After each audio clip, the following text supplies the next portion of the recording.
Home, the gold. He could be too far. No, he's kicking. Oh, what a catch! Puts a spicy forehand out in front of Naomi Morcilla. Move for the win. Team Canada. Garrett Wu! Santos with the layout grab. Oh, that fantastic grab. The claws of Chaffer. Canada just became the world champions. Canada and the rest of the world, you're listening to the Huckin podcast. I'm Theo, one of your hosts, living in Kingston, Ontario, flying solo once again. Gonna do a little more of what we did last week, a little quick hits episode. Got lots of news to talk about, as well as multiple tournament previews. So get stoked about that on this episode. Quick little life update. I was in Hamilton all weekend at the U Sports Volleyball Championship, and it just made me, first of all, realize how much I love volleyball. One of the first sports I got into as a young person. Second of all, made me realize that I hope Ultimate could get to that stage one day. So watching Mac play Trinity Western in the semifinal, that gym was packed. It was sold out, so loud. It'd be cool if one day you saw McMaster, let's say, versus a Guelph or Laurier on the field, their stadium, Ron Joyce, fans packing the stands. Come on, that's a pipe dream, but hoping for that one day.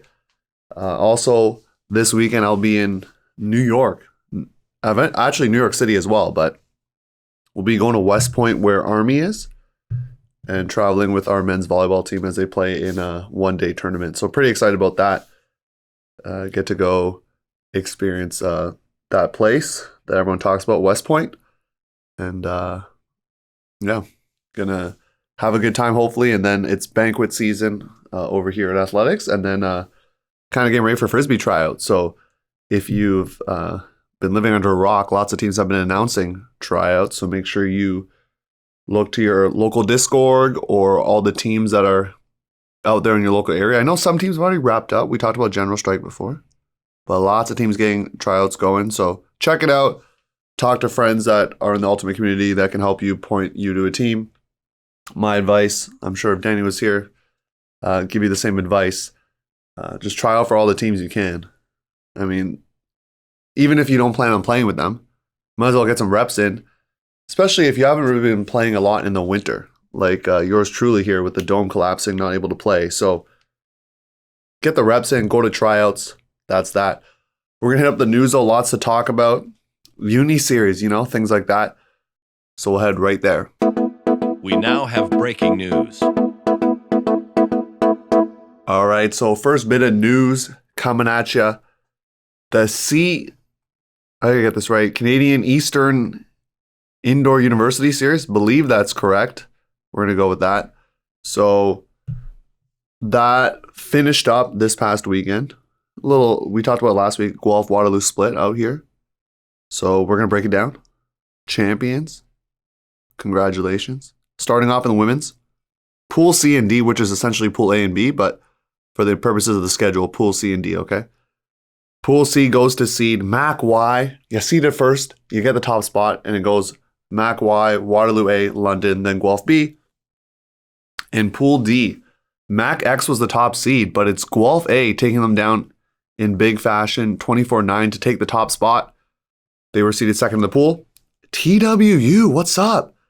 Come second in the pool, winning 10-9, and then Waterloo B taking the 4th spot there. An interesting bracket. Was trying to figure it out before this episode started, but basically if you're 3 and 4s, you kind of crossover play each other. You still have a chance to make the final. 1 and 2s, you crossover, you play each other from the different pools. If you lose, you still have a chance to fight back in because you then play the winner of that 3-4. So that's actually what happened. Both Waterloo A and TMU lost their first games to the top seeds, but they won their next game against those 3-4 seeds to come back up. Mac Y and Guelph A, though, still the cream of the crop. From my calculations, both teams didn't lose a game in pool play. So, and didn't lose in the early in the bracket. So they were set up for a final. And what do you know? Who comes on top? It's Mac Y, McMaster, keeping those winning ways going. Maybe making us eat our words from earlier in 2021. But hey, Mac, you're showing up. You're clearly doing it out in the fall, and you're doing it out here in the winter. So congratulations. Waterloo A, you get third. So little home tournament for you. You come third. Guelph coming in second, get the little home advantage playing in that city. I know it's split between the two, so I believe it kind of went back and forth on who went to where, but that's not really that important to the story. The real important part of the story is Mac Y winning. So looking here over to open. Pool A, Guelph X. Come on, you're the third seed in the pool? But you go 2-1. You defeat the Verde Or 14-12. Ottawa X, the top seed, cleans up the pool as they're expected. Sherbrooke, the second seed in the pool. Remember, we talked about last week how they applied and got a bid. Great for them. They go 1-2, and McMaster B gets the 4 seed. Pool B, my favorite thing. Little three-way tie action happening. So TMU, unfortunately, you were the fourth team in this pool. Didn't win a game. That's okay. Mac A, Waterloo A, and London all beat up on each other. So Mac A lost to London to start 16-13. Waterloo A then defeats London, or otherwise known as Western. I can't say that. So London, 18-12. Then Mac A beats Waterloo 12-10. Score differential. Waterloo A, you got the best one because that big win over London, you won by 6 points. So they end up having the best score differential. Then Mac A, and then unfortunately London, by virtue of that big loss, puts themselves third heading into the bracket. So same bracket applying what I said earlier. Once again, the top seeds advancing, doing their job. Mac A did come in second. They dropped their first game, but then they also dropped their next game to Sherbrooke, who worked their way back up. So you love to see the fight, and I love saying this name, first of all, the Verde Or. I don't know if that's actually what their ultimate team name is, but you're going to get Verde Or here. So the Verde Or, they come back up. They actually lose in the semi on Universe to Waterloo A 14-13. So tight matchup. In the other semi, Ottawa X, undefeated so far. They beat McMaster A Saturday night, afternoon/night. That's actually when the bracket started. So hopefully teams didn't just jet off. They probably knew. And then they defeat Guelph X 15-6. And then in the final, Waterloo, another Universe point win, I'm told, 12-11. They're El Champion. They win the series, so congratulations to you, Waterloo A. Great job. Ottawa X, I know you love the indoor series. I know Carleton does too. They weren't there. You come in second with the silver. And then Guelph X, that home advantage once again. You get third, 9-8 over Sherbrooke. So those are your results. Great to see teams coming out, loving life, playing the indoor series. I did a subscriber only about it, I think a few weeks ago now. But you got to get on and play the indoor series, is all I'm saying. And then 4 specifically. Gets a lot of touches for people. And just keeps them in shape and ready for the fall season. The only thing I'll say is make sure you get your throws up, because it's a little different throwing dinking and dunking in the small spaces than it is going deep and throwing those big shots out on the field with the wind. So just remember that. Moving on. Coaches. We let this slip. I'm not going to lie to you. Didn't talk about the beach coaches. So got to give some love to the beach coaches out here. It's not part of the Frisbee culture just yet. Fours out here on the East Coast. People love it. One day, and I know East Coast, they like the beach too. I don't know about Vancouver. I know in the East Coast, the true East Coast, they love it. There's a couple of beach tournaments happening here in Ontario. Britannia, I think there's another one. Storm the Beach. People do play, but it's not the same as in other countries. Okay. So your coaches, women, Stephanie Chow gets the nod, has coached before, according to her bio, coaching U20 and U23s. Then we got some first-time coaches. Gotta love that. So Peter Lewis is coaching the mixed squad. And for all of this, you can read their bios on the Ultimate Canada site. I'm not going to go through all the bios, but you can read all of that and be able to gloss over and see who they are. And if you want to apply, you can do that. Be exciting to try to play on a national team, even on the beach. It's pretty exciting Ultimate out there. Lots of layouts, okay? Michael Kukushka been on the podcast before. He gets a nod for the Open team, coaching GOAT most recently, assistant coach of the Rush. So he gets the nod. First-time coach.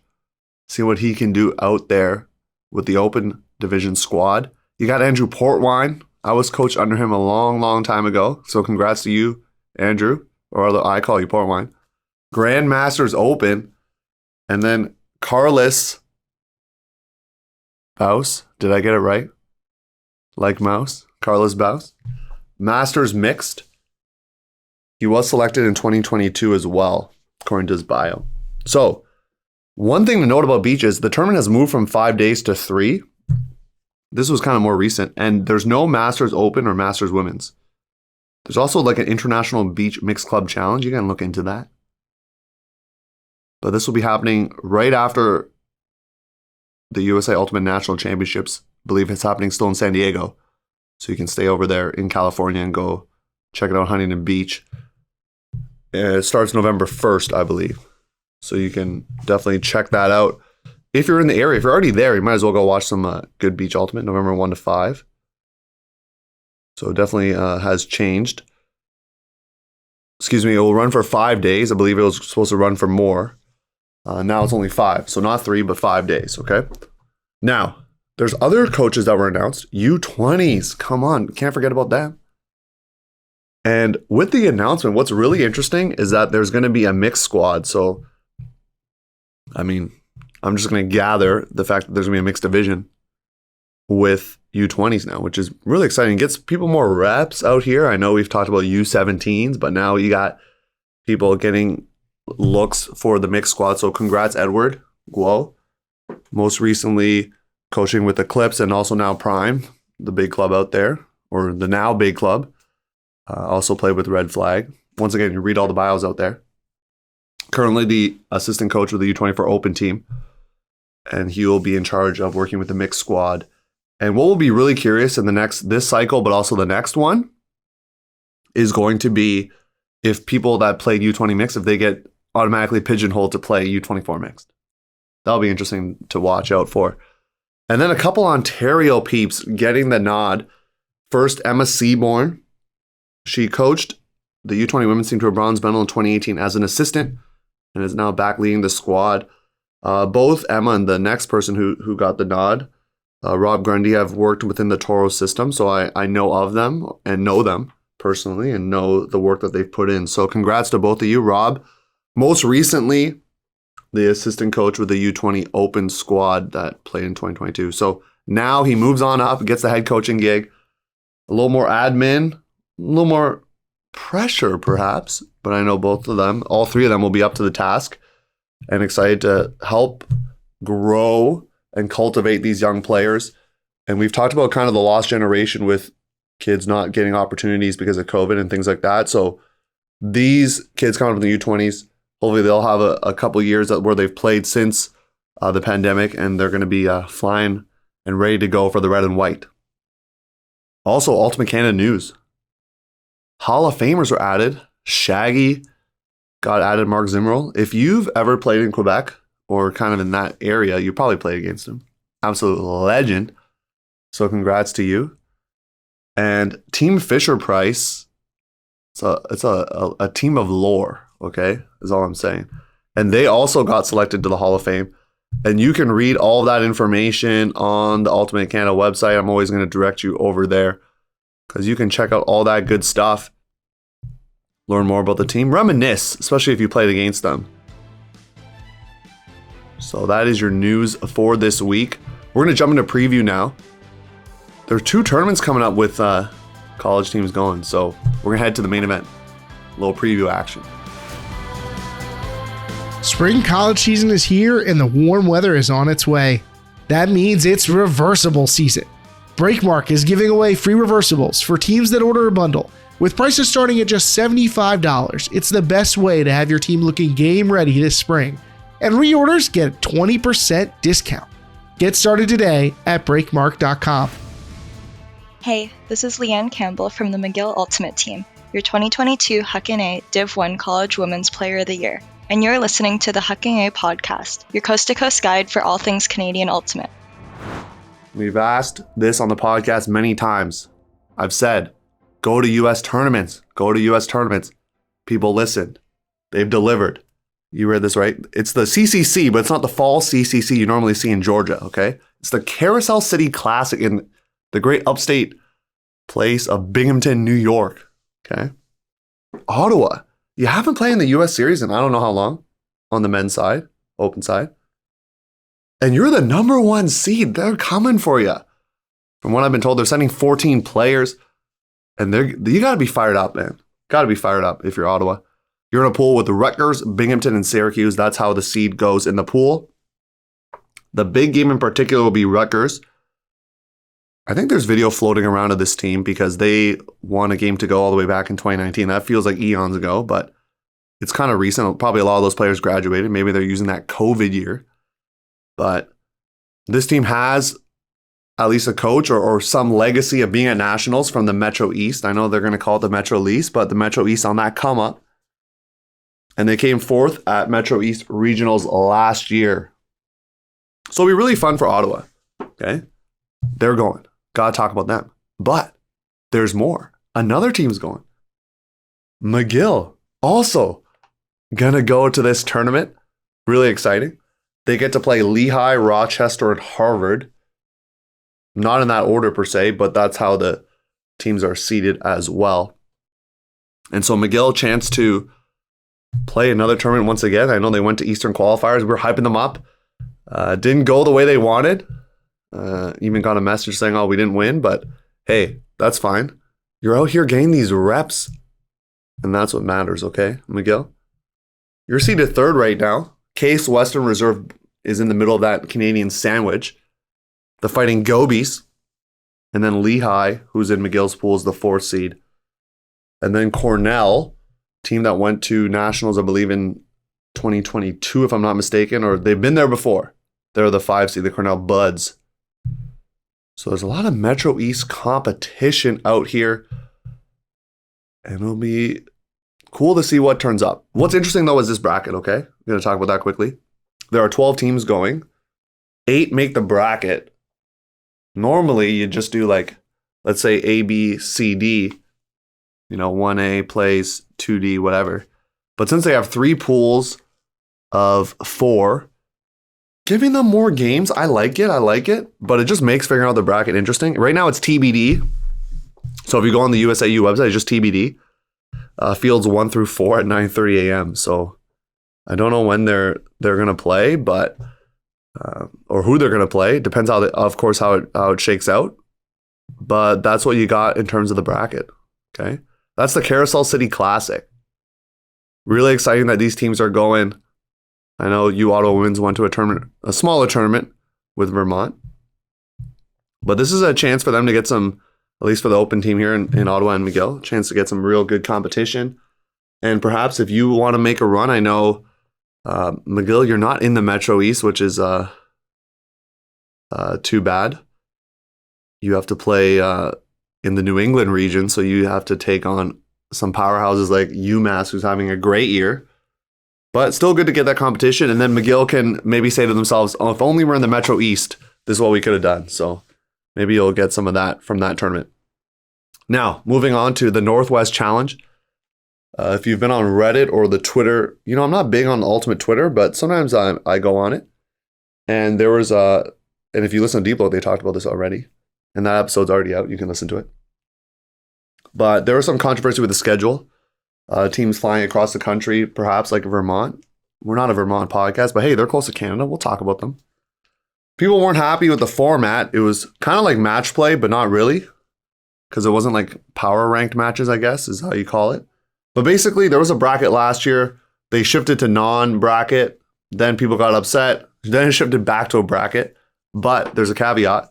Because both BYU and everyone's favorite UVic are only playing Friday and Saturday. So it kind of messes things up with the bracket, even calculating that. But we're going to talk about it anyways. Okay. 10 top 25 teams in action for the Ultimate World Power Rankings by my calculations. Okay.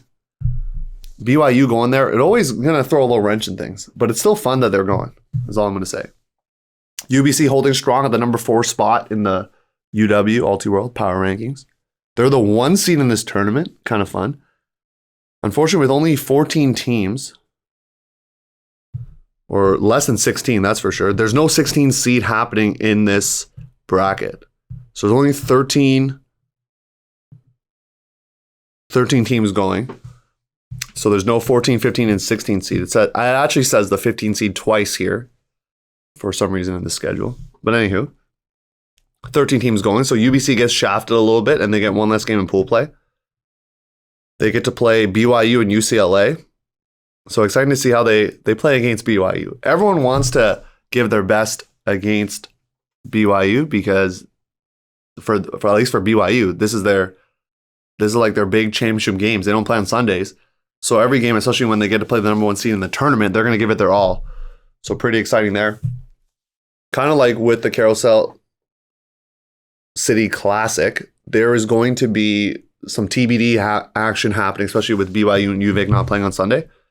But let's just say it goes to a traditional format where, 1 versus 4 in the semis. Then they might play Colorado. That'd be super exciting. I know Colorado had a disappointing last tournament, Stanford invite. They're missing, you probably know this already, but they're missing some of their big players, Khalil Phillips and Stacey Gaskill. So believe they're going to be there. According to Deep Look, they're on the roster, so hopefully they show up. But that'd be a sweet semis matchup. I know we had talked about perhaps they would get that matchup at Stanford Invite, but things didn't go to plan. So they get another chance here at Northwest Challenge. UVic, number 14 in the rankings, number 1 in the hearts of everyone in Victoria. They're going to play some Friday games, right? Because they're not playing Sunday. Friday games against Western Washington at 2 p.m. Pacific. And then the spicy matchup at 4 o'clock against BYU. Then they're only going to get 5 games, it looks like. So they will play Colorado, the number 4 seed, Stanford, the 5 seed, and Utah. So I know it's still a ways to travel to Washington out here. And you get 5 games. Perhaps 6 if you make the bracket the pre-quarter there. So they probably get 6. Didn't have a chance to talk to them pre-tournament. Hopefully we can talk to them after and ask why they're not playing on Sunday. I know that it's not because of the reason that BYU doesn't play on Sunday, so we'll figure out why later on. But last time we saw them, they went to Stanford Invite. They came 5th, which is really exciting. Took out Utah 11-3. But they had close losses to Stanford 8-6, and then a 5-point loss to BYU.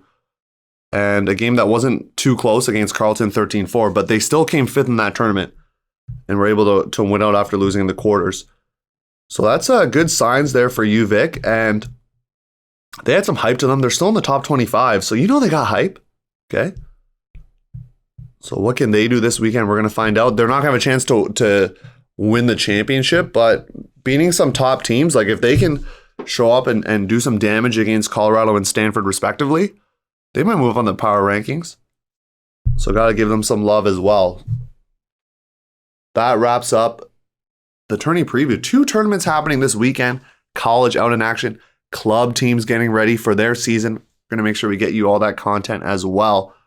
But that's going to wrap up the episode. A little quick hits once again, flying solo out here. If you don't already, you got to follow us on socials. I tell you that all the time. If you have a show idea, you can email us, huckin@ultiworld.com. Eventually, we're going to have some more interviews coming up once this busyness dies down. But definitely want to get a few guests out here with some of the news that we've talked about. Don't want to guarantee them just yet because some of them may not have not even been asked yet. So just keep an eye out for that, all you dedicated listeners out here. And we'll see you next week. But if you're a subscriber, jump in. Don't leave.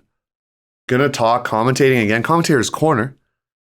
Gonna talk about something, I don't want to say too specific, but talk about when you're on a broadcast and things go, not to plan, let's say, or specifically games are kind of a dud. What do you do? We're going to talk about that in Commentator's Corner. Subs only. You can head there if you're not. You should sub if you're not already, because you get to watch all this good action. McGill's game is up there. UBC's games are up there. Check it out, okay? Do that. Otherwise, we'll see you next week.